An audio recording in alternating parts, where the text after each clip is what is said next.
Good morning, my angels. It's Monday. Welcome back.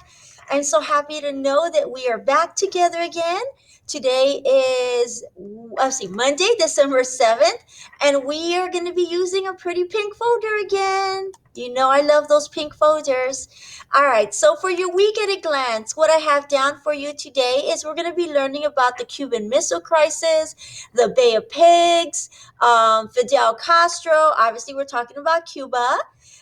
Tomorrow, you will be reviewing for your quizzes and using the GIMP kit that I added for you. I sent it to you on Saturday through email, through your Schoology email.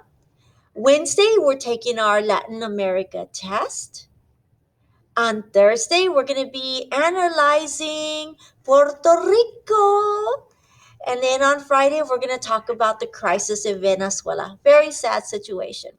All right, so let's go ahead and go back to the folder. So again, for today, we're going to be talking about Fidel Castro. Fidel Castro is not a nice guy, right? People in Cuba, some people call him a hero, others call him a villain. The same as us, right? I think for the most part, the United States for a long time believed he was a villain. But I really want you to review this. Watch this video, get an idea about who he is and what he did for his country. He did do some good things for his country, but a lot of times we learn that people do things to gain the trust of certain people, right? To gain the trust of people.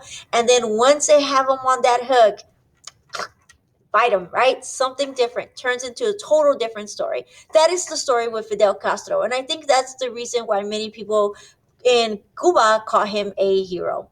So let's learn a little bit about him. But before we learn about him, you're going to learn that Fidel Castro wasn't the original dictator. He actually became the dictator after Batista.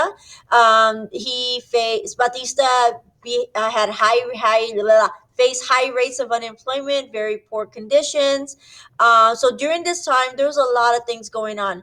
But then in 1959, Fidel Castro he created a coup, a military coup, and he seized power of Cuba. So there was immediate impacts after the Cuban Revolution. So the military and government workers who were loyal to Batista, they either were exiled or they were imprisoned or they had to turn over and be followers and loyalists of Fidel Castro. Super, super, super terrible situation. But this is not even the issue. The main thing is how we came into not a war per se, but how we decided to put an embargo with Castro. Come to find out, he was working with the Russians, and the Russians were basically docking missile weapons there that were pointing towards the United States. Little did they know, they thought that they were just going to do this. They thought that we would never find out. But as being the United States of America, we're on top of it, right? We are on top of it. We know what's going on. We have people that are constantly, they're vigilant. They're looking at other countries to making sure that other countries are not trying to attack the United States. So during this time, we had a mission. Come to find out, sure enough, they were trying to attack the United States, and these missiles were in fact Russian missiles, and they were docked in Cuba. Fidel Castro had agreed to this agreement with I think was it Gorbachev? No, not Gorbachev. It'll come to me in a bit. It'll come to me. So anyway, I really want you to read this whole thing. Read this whole thing through because it really has some great information. There are obviously the impacts. Let's see. It's a two-pager. Yep, here it is. Khrushchev, that's his name, Khrushchev. So I really want you to learn about that. And we're going to talk more in depth about it today, okay? It's a really good story. It really had me on the edge of my seat when I was learning about it. All right. And then after you get done for your assignment, not only are you going to read that article, but you're going to read the news Ella on Fidel Castro. This is what he looked like. Hero or villain? I don't know. I don't know. So you're going to learn a little bit about his early life, the guerrilla warfare against Batista, the coup that I was telling you about, the Bay of Pigs, the Cuban Missile Crisis. We're going to go in depth about that in class today. And Cuba under Castro. And obviously, we'll talk about what happened. What did we do to Cuba as punishment? Punishment. We did not want to go into war, but we figured out better ways. We had a better solution. All right, so let's talk about Cuba. Let's find out why there was an embargo placed on Cuba.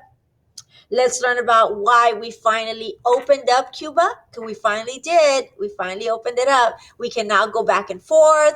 People can go visit. So it's a beautiful country. So we're going to learn a little bit about it today. Then you have a Fidel Castro Newsella assignment. So let me just show you what it looks like. Obviously, you'll have 3 attempts. Okay, so what I did is when you see these words here, this is actually the Newsella article. You know how in the past I just ask you the questions, you have to go back to the Newsella article? Well, I put it here for you. Okay, so these are the categories that it's talking about. You don't have to go back to the article because it's here. All right. Then you have a drag and drop. This is from the reading. You're going to match, or not drag and drop. You're going to do a match, vocabulary match, based on the reading, those first two that I showed you. Okay. There are also some multiple choice. Ta-da! And you're done. You have 3 attempts. Okay, remember, my angels, come to Zoom today, okay? I think when we come to Zoom, you learn more about it. It's a very interesting story. I can't wait to see you. Mwah. See you in a bit.